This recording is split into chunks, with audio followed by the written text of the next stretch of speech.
Hi, I'm Tim. Welcome to WatchBox, and thanks for logging on. If you love this watch, email me, tmosso@thewatchbox.com. It's in the description below. Your purchase and pricing email question line for buying this or any watch you see on any WatchBox platform. Reach out to me directly for pricing. Email tmosso@thewatchbox.com. Today we're discussing a model that launched for 2020. It is the Tudor Heritage Black Bay 58 Navy Blue. So an evolution of the Black Bay 58, which is thinner and smaller and stripped down compared to the standard 41 or 43 millimeter Black Bay watch. This one inspired, as are all Black Bays, by historic Tudor and Rolex Submariners. It's also closer to them in dimensions and wrist look. So the wrist presence of this watch defined by its 39 millimeter case, which is 11.9 millimeters thick, but if you add the thickness of this NATO-style strap, it's 13.3 millimeters thick. From lug tip to lug tip, it is 47.7 millimeters, and it has spacing between the lugs of 20 millimeters. We'll throw the watch on my wrist, which is 16 centimeters circumference, and you can see it wears quite nicely. It's narrow across the wrist. It's also fairly flat, so I'd recommend this watch for a wrist as small as 13.5 centimeters circumference. You can see it's really not challenging my wrist in any way, and it is flat enough to fit underneath the cuff, so you're going to find there's no issues with thickness where tight sleeves are concerned. Taking a quick look at the strap, you could see it is a textile NATO-style strap with coloration, navy blue and silver, that matches the case, the dial, and the bezel. We have hardware in steel, which is a nice upscale flourish, and then a sort of counterweighted, almost Clevis-style pin buckle that includes elements of satin and polish, and you can see the Tudor Shield logo in profile at the end of the buckle, and you can see that also on the dial, just so you know what I'm talking about.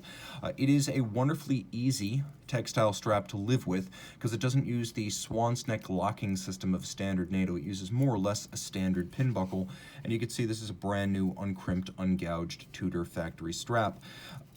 Long ago, Tudor and Rolex watches used clasps, bracelets, and even cases of the same manufacturer and branding.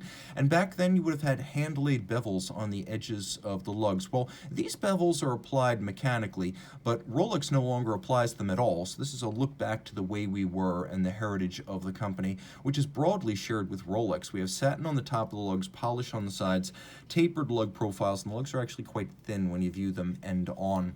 We have a screw-down crown here, 200-meter water resistance, and you'll note the post-1968 Tudor logo on the dial of these in-house caliber Tudors, as well as the Breitling-powered Tudors, and then we have the pre-1968 Rose logo on the crown itself.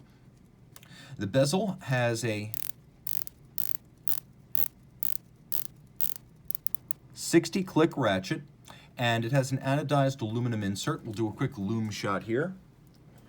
You can quickly and easily line up the minute hand with the bezel pearl if you do want to use it for diving purposes, or you can see it's a 0 to 60 minute count-up timer. It can be used for timing any interval up to an hour.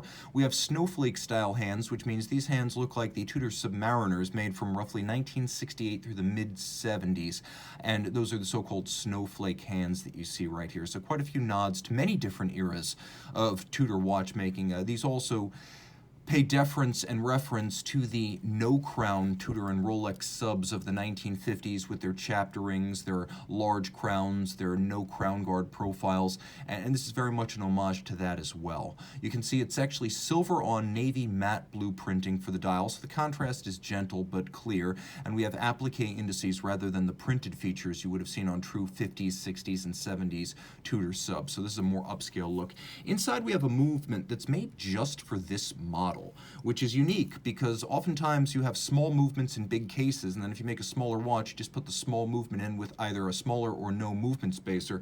Instead, Tudor made an all-new caliber for this, so no longer the MT5602, this is the MT5402. It's smaller in diameter. The standard movement is 31.8 millimeters. The one made for the Black Bay 58 is thinner, but it's also only 26 millimeters in diameter, which allows this watch to have the same technical specs, but have a proper movement sized for its case. So it's automatic, it's a 70-hour power reserve, it has stop seconds, It is a COSC certified Swiss chronometer.